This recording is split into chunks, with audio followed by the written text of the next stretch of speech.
ఓం శాంతి. ఈరోజు Murali date 2 October 2025. బాబా చెప్తున్నారు, మధురమైన పిల్లలు, అన్నిటికంటే మధురమైన పదం బాబా. మీ నోటి నుండి సదా బాబా బాబా అనే మాట వెలువడుతూ ఉండాలి. అందరికీ శివబాబా పరిచయం ఇస్తూ ఉండండి. ప్రశ్న: సత్యుగంలో మనుషులే కాదు, జంతువులు కూడా జబ్బు పడవు, ఎందుకు? జవాబు: ఎందుకంటే సంగం యుగంలో బాబా సర్వాత్ములకు మరియు ఈ బేహద్ సృష్టికి ఎలా ఆపరేషన్ చేస్తారు అంటే రోగానికి నామరూపాలు కూడా ఉండవు. తండ్రి అవినాశి సజ్జన్. ఇప్పుడు మొత్తం సృష్టి అంతా రోగగ్రస్తమై ఉంది. ఈ సృష్టిలో మళ్ళీ దుఃఖానికి నామరూపాలే ఉండవు.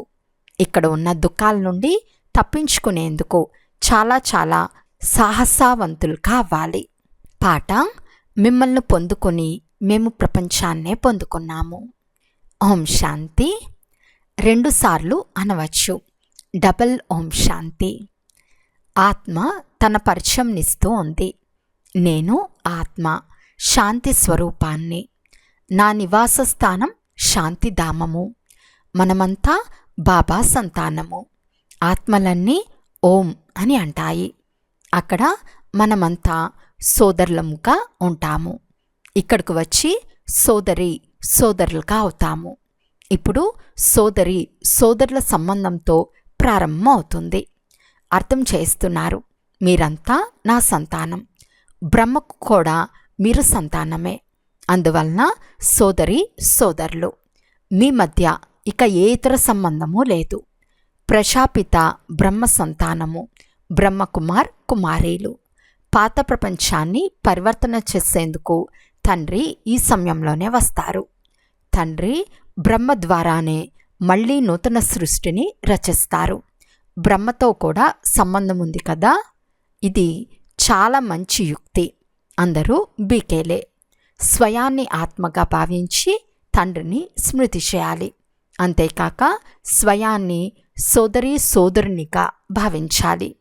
అపవిత్ర దృష్టి ఉండరాదు. ఈ లోకంలో అయితే కుమారీ కుమారుల వయస్సు పెరిగే కొలది దృష్టి అపవిత్రం అవుతూ ఉంటుంది. క్రిమినల్ కర్మలు చేస్తూ ఉంటారు, అంటే అపవిత్ర కర్మలు చేస్తూ ఉంటారు. అపవిత్ర కర్మలు రావణ రాజ్యంలో జరుగుతాయి. సత్యుగంలో అపవిత్ర కర్మలు జరగవు. అపవిత్రత అనే పదం కూడా ఉండదు. ఇక్కడ నేర కర్మలు ఎన్నో జరుగుతాయి. ఇక్కడ నేరం చేసిన వారికి కోట్లు మొదలైనవి ఉంటాయి. అక్కడ కోట్లు మొదలైనవి ఉండవు. ఆశ్చర్యంగా ఉంది కదా. జైళ్ళు ఉండవు, పోలీసులు ఉండరు, దొంగలు మొదలైన వారు ఉండరు. ఇవన్నీ దుఃఖం ఇచ్చే విషయాలు. ఇక్కడ ఇవన్నీ జరుగుతూ ఉన్నాయి. అందువలన పిల్లలకు తెలుపుతున్నారు, ఇది సుఖ దుఃఖాల, ఓటమి గెలుపుల ఆట. దీన్ని మీరు మాత్రమే అర్థం చేసుకుంటారు. మాయతో ఓడిపోతే ఓటమి, మాయతో గెలిస్తే గెలుపు అన్న గాయనం కూడా ఉంది. తండ్రి వచ్చి మాయపై అర్ధకల్పానికి విజయం చేకూరుస్తారు. మళ్ళీ అర్ధకల్పం ఓడిపోవలసి వస్తుంది. ఇది కొత్త మాట ఏమీ కాదు. ఇది సాధారణ, చాలా చిన్న పైసాకు విలువ చేసే మాట. మళ్ళీ నన్ను స్మృతి చేస్తే అర్ధకల్పం కొరకు మీ రాజ్యభాగ్యాన్ని తీసుకుంటారు. రావణ రాజ్యంలో నన్ను మర్చిపోతారు. రావణుడు శత్రువు. రావణుని ప్రతి సంవత్సరం భారతీయులే తగలపెడతారు. ఏ దేశంలో భారతీయులు ఎక్కువగా ఉంటారో అక్కడ కూడా తగలపెడుతూ ఉంటారు. ఇది భారతదేశంలోని ధర్మ ఉత్సవం అని అంటారు. దసరా జరుపుకునేటప్పుడు అది హద్దులోని విషయమని పిల్లలు అర్థం చేయించాలి. ఇప్పుడు విశ్వం అంతటిపై రావణ రాజ్యం ఉంది. కేవలం లంకపై మాత్రమే కాదు, విశ్వం చాలా పెద్దది కదా. తండ్రి అర్థం చేయిస్తున్నారు, ఈ సృష్టి అంతా సాగరంపై నిల్చుని ఉంది. భూమి క్రింద ఒక నంది లేక ఆవు ఉందని, దాని కొమ్మపై సృష్టి నిలబడి ఉందని మనుషులు అంటారు. అది అలసిపోతే కొమ్మ మారుతుందని అంటారు. ఇటువంటి విషయం ఏదీ లేదు. భూమి నీటిపై ఉంది. భూమికి నలువైపులా నీరే నీరుంది. ఇప్పుడు ప్రపంచమంతా రావణ రాజ్యం ఉంది. మళ్ళీ రామరాజ్యం లేక ఈశ్వర్య రాజ్య స్థాపనార్థం తండ్రి రావాల్సి వస్తుంది. కేవలం ఈశ్వరుడు అన్న వెంటనే ఈశ్వరుడు సర్వశక్తివంతుడని, అన్నీ చేయగలడని అంటారు. ఇది సరైన మహిమ కాదు. అటువంటి వారికి ఈశ్వరునిపై అంతటి ప్రేమ ఉండదు. ఈశ్వరుడు అంటే ఇక్కడ తండ్రి. బాబా అంటూనే వారసత్వం లభిస్తుంది. శివబాబా అంటున్నారు, సదా బాబా బాబా అంటూ ఉండాలి. ఈశ్వరుడు లేక ప్రభువు మొదలైన పదాలు మర్చిపోవాలి. బాబా అంటున్నారు, నన్నొక్కరినే స్మృతి చేయండి. ప్రదర్శిని మొదలైన వాటిలో కూడా ఇతరులకు తెలుపుతున్నప్పుడు మాటి మాటికి శివబాబా పరిచయం ఇవ్వండి. శివబాబా ఒక్కరు మాత్రమే అత్యంత ఉన్నతులు. వారిని గాడ్ ఫాదర్ అని అంటారు. ముసల్మాన్లు వారిని అల్లా అని అంటారు. ఉదయం 10 నిమిషాలు కూర్చుని ఖురాన్ చదువుతారు. ఖురాన్ను అల్లా మియా చెప్పారు. ఎవరికీ దుఃఖంనివ్వరాదు, ఇది చేయరాదని చెప్పారు. అయితే బాబా చెప్పారని భావించరు. బాబా అనే పదం అన్నిటికంటే చాలా మధురమైనది. శివబాబా శివబాబా అని నోటి నుండి వెలువడుతుంది. నోరు మనుషులదే కదా, గోముఖం అయ్యేందుకు వీలు లేదు. మీరు శివశక్తులు. మీ నోటి నుండి జ్ఞానామృతం వెలువడుతుంది. మీ పేరును ప్రసిద్ధం చేసేందుకు గోముఖము అని అన్నారు. గంగా నదిని అలా అన్నారు. ముఖ కమలం అంటే నోరు నుండి అమృతం ఈ సమయంలోనే వెలువడుతుంది. జ్ఞానామృతం త్రాగిన తర్వాత విషం త్రాగరాదు. అమృతం త్రాగినందుకు మీరు దేవతలుగా అవుతారు. ఇప్పుడు అసురులను దేవతలుగా చేసేందుకు నేను వచ్చాను. ఇప్పుడు మీరు దైవీ సాంప్రదాయులుగా అవుతున్నారు. సంగం యుగం ఎప్పుడు ఎలా అవుతుందో ఎవరికీ తెలియదు. మేము బీకేళ్ళము పురుషోత్తమ సంగం యుగంలో ఉన్నామని మీకు తెలుసు. మిగిలిన వారంతా కలియుగంలో ఉన్నారు. మీరు చాలా కొద్ది మందే ఉన్నారు. మీకు వృక్ష జ్ఞానం కూడా ఉంది. వృక్షం మొదట చిన్నదిగా ఉండి తర్వాత వృద్ధి చెందుతుంది. పిల్లలు తక్కువగా ఎలా పుట్టాలని చాలా పరిశోధనలు జరుపుతున్నారు. కానీ నరుడు ఒకటి కోరితే జరిగేది వేరొకటి తమ్ముడా. అందరూ తప్పకుండా మరణించాల్సిందే. పంటలు బాగా పండి ఉంటాయి. వర్షం కురిసిందంటే ఎంతో నష్టం జరుగుతుంది. ప్రకృతి ఆపదలు ఎవ్వరూ అర్థం చేసుకోలేరు. ఏ మాటపైన నమ్మకం లేదు. పంటలు పండిన తర్వాత వడగళ్ళ వర్షం కురిస్తే ఎంత నష్టం జరుగుతుంది. వర్షం కురవకపోయినా నష్టమే. వీటిని ప్రాకృతిక ఆపదలు అని అంటారు. ఇవి చాలా జరుగుతాయి. వీటి నుండి తప్పించుకునేందుకు చాలా సాహసవంతులు కావాలి. ఎవరికైనా ఆపరేషన్ జరుగుతూ ఉంటే కొంతమంది చూడలేక చూస్తూనే స్మృతి తప్పిపోతారు. ఇప్పుడు మొత్తం చీచీ ప్రపంచానికి ఆపరేషన్ జరుగుతుంది. తండ్రి అంటున్నారు, నేను వచ్చి అందరికీ ఆపరేషన్ చేస్తాను. సృష్టి అంతా రోగగ్రస్తమై ఉంది. తండ్రిని అవినాశీ సర్జన్ అని కూడా అంటారు.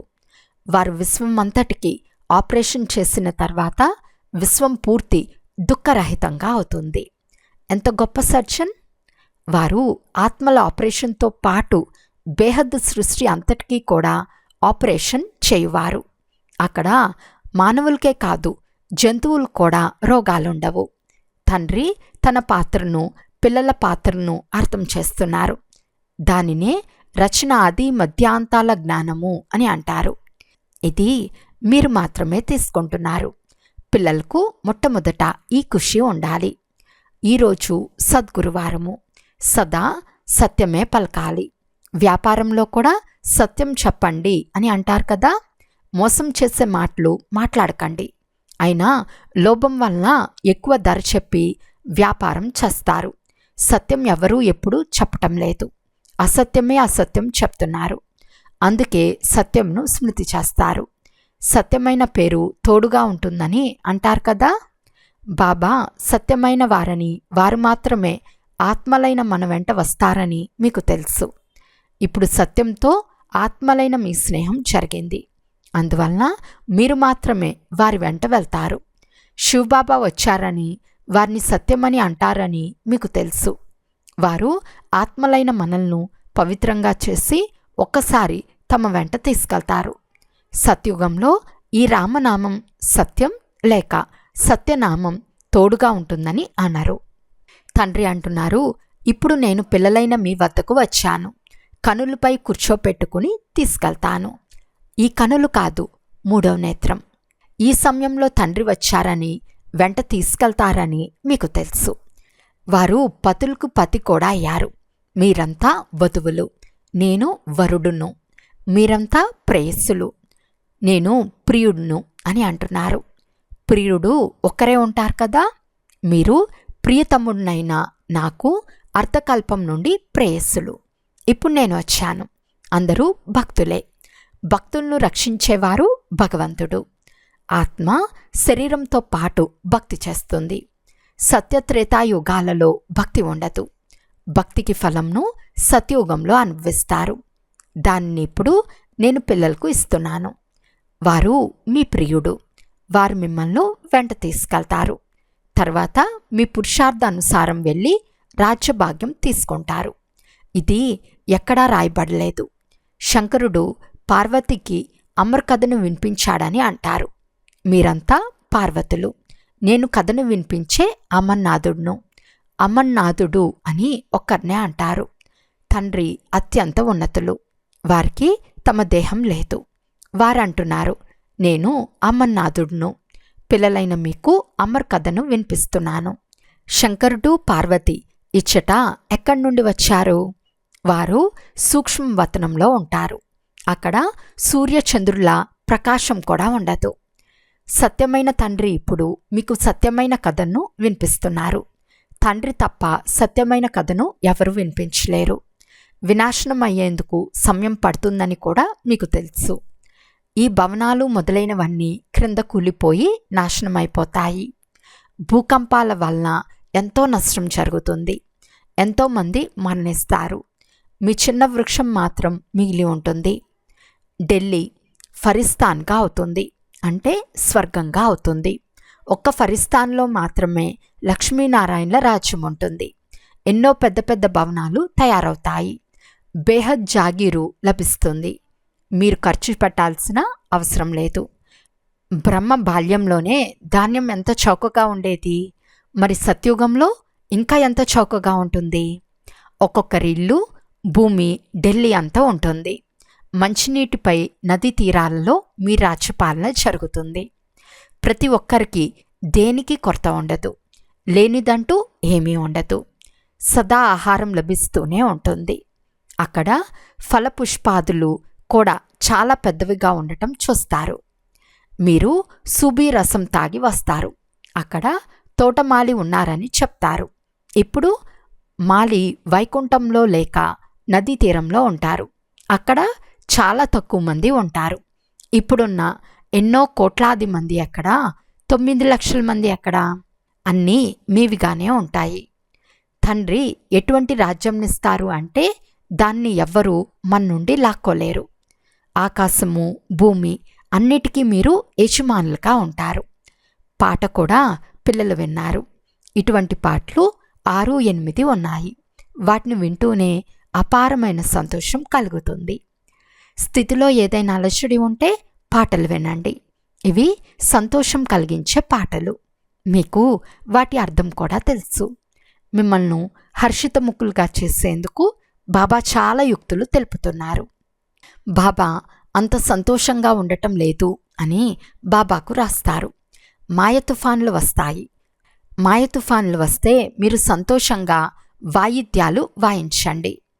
సంతోషం కొరకు పెద్ద పెద్ద మందిరాల ముఖద్వారాల వద్ద భజంత్రీలు మ్రోగుతూ ఉంటాయి. బొంబాయిలో మాధవ్ బాగ్లో లక్ష్మీనారాయణ మందిర ముఖద్వారంలో కూడా భజంత్రీలు మ్రోగుతూ ఉంటాయి. మీరు సినిమా పాటలు ఎందుకు వింటున్నారు అని మిమ్మల్ని ప్రశ్నిస్తారు. ఇవి కూడా డ్రామానుసారం పనికి వచ్చేవని వారికి తెలియదు. వీటి యథార్థమైన అర్థం పిల్లలైన మీకు మాత్రమే తెలుసు. ఆ పాటలు విన్నా సంతోషం కలుగుతుంది, కానీ పిల్లలు మర్చిపోతారు. ఇంట్లో ఎవరికైనా దుఃఖం కలిగితే పాటలు వారు కూడా విని చాలా సంతోషిస్తారు. ఇవి చాలా విలువైనవి. ఎవరి ఇంట్లోనైనా గొడవ జరిగితే భగవాను వాచ, కామం మహాశత్రువు అని వారికి చెప్పండి. దీనిపై విజయం పొందుకుంటే మనం విశ్వానికి రాజులుగా అవుతాము. పుష్పాల వర్షం కురుస్తుంది. జై జై ధ్వనులు వినిపిస్తాయి. సువర్ణ పుష్పాల వర్షం కురుస్తుంది. ఇప్పుడు మీరు ముళ్ళ నుండి పుష్పాలుగా అవుతున్నారు కదా. మళ్ళీ మీ అవతరణ జరుగుతుంది. పుష్పాలు కురుస్తాయని కాదు, కానీ మీరే పుష్పాలై వస్తారు. మానవులు సువర్ణ పుష్పాలు కురుస్తాయని అంటారు. ఒక రాకుమారుడు విదేశాలకు వెళ్ళాడు. అక్కడ అతనికి పార్టీ కూడా ఇచ్చారు. వారి కొరకు సువర్ణ పుష్పాలు తయారు చేయించారు. అందరిపై సువర్ణ పుష్పాలు చల్లారు. ఖుషీ కొరకు ఇంత గమనం ఉంచి సత్యమైన బంగారు పుష్పాలు తయారు చేయించారు. బాబాకు అతని రాష్ట్రం మొదలైన వాటి స్థితి మొదలైన వాటి గురించి బాగా తెలుసు. వాస్తవానికి మీరు పుష్పాలుగా తయారై వస్తారు. సువర్ణ పుష్పాలైన మీరు పైనుండి క్రిందకు వస్తారు. పిల్లలైన మీకు ఎంత గొప్ప లాటరీ లభిస్తూ ఉంది. విశ్వ చక్రవర్తి పదవి లభిస్తూ ఉంది. లౌకిక తండ్రి మీ కొరకు ఇది తెచ్చానని చెప్పినప్పుడు పిల్లలు ఎంతగానో సంతోషిస్తారు. బాబా కూడా అంటున్నారు, మీ కొరకు స్వర్గం తెచ్చాను. మీరు అక్కడ రాజ్యం చేస్తారని తెలుసుకుంటే ఎంత సంతోషం ఉండాలి. ఎవరికైనా చిన్న బహుమతి ఇస్తే, బాబా మీరు మాకు విశ్వచక్రవర్తి పదవినే బహుమతిగా ఇస్తున్నారు. ఈ బహుమతి దాని ముందు ఏ పాటిది అని అంటారు. శివబాబా స్మృతి చిహ్నం వెంట ఉంటే శివబాబా స్మృతి ఉంటుంది. మీకు పద్మాలు లభిస్తాయి. అచ్చా, మధురాతి మధురమైన అపురూపమైన పిల్లలకు మాతాపిత బాప్తాతాల ప్రియ స్మృతులు మరియు గుడ్ మార్నింగ్. ఆత్మిక పిల్లలకు ఆత్మిక తండ్రి నమస్తే. ఆత్మిక తండ్రికి ఆత్మిక పిల్లల యొక్క ప్రియ స్మృతులు మరియు నమస్తే నమస్తే నమస్తే. ధారణ కొరకు ముఖ్య సారము. ఫస్ట్ పాయింట్, సత్యమైన తండ్రితో తిరిగి వెళ్ళాలి అంటే సదా సత్యంగా ఉండాలి. ఎప్పుడూ అసత్యం చెప్పరాదు. సెకండ్ పాయింట్, మనం బ్రహ్మబాబా పిల్లలము, పరస్పరం సోదరి సోదరులము. అందువలన అపవిత్ర కర్మలేవి చేరాదు. సోదర సోదరీ భావం తప్ప ఇతర ఏ సంబంధాల భావనలు ఉండరాదు. ఈరోజు వరదానము. స్మృతి బలంతో సొంత లేక ఇతరుల శ్రేష్ఠ పురుషార్థం యొక్క గతి విధులను తెలుసుకునే మాస్టర్ త్రికాలదర్శి భవ. ఎలాగైతే సైన్స్ వారు ఈ భూమిపై ఉంటూనే స్పేస్లోకి వెళ్ళే ప్రతి ఒక్కరి గతి విధులను తెలుసుకోగలరో, అలా త్రికాలదర్శి పిల్లలైన మీరు సైలెన్స్ అనక స్మృతి బలం ద్వారా స్వయం లేక ఇతరుల శ్రేష్ఠ పురుషార్థం లేక స్థితి యొక్క గతి విధులను స్పష్టంగా తెలుసుకోగలరు. దివ్యమైన బుద్ధి గలవారి కావటం ద్వారా, స్మృతి యొక్క శుద్ధ సంకల్పాలలో స్థితమవటం ద్వారా త్రికాలదర్శి భవ అనే వరదానం ప్రాప్తిస్తుంది. అంతేకాక ప్రాక్టికల్లోకి తీసుకొచ్చేందుకు కొత్త కొత్త ప్లాన్లు స్వతహాగా ఎమర్జ్ అవుతాయి. స్లోగన్: అందరికీ సహయోగులుగా అయితే స్నేహం స్వతహాగా ప్రాప్తి అవుతూ ఉంటుంది. అవ్యక్త సూచన: స్వయం మరియు సర్వుల పట్ల మనసు ద్వారా యోగం యొక్క శక్తులను ప్రయోగించండి. మాకు సేవ చేసే అవకాశం లభించలేదని ఎవరూ అనలేరు. ఎవరైనా మాట్లాడలేకుంటే మనసా వాయుమండలం ద్వారా, సుఖమయ వృత్తి ద్వారా, సుఖమయ స్థితి ద్వారా సేవ చేయండి. ఆరోగ్యం బాగా లేకుంటే ఇంట్లోనే కూర్చుని కూడా సహయోగులుగా అవ్వండి. కేవలం మనసులో శుద్ధ సంకల్పాల స్టాక్ జమ చేసుకోండి. శుభభావనలతో సంపన్నంగా అవ్వండి. అచ్చా, ఓం శాంతి.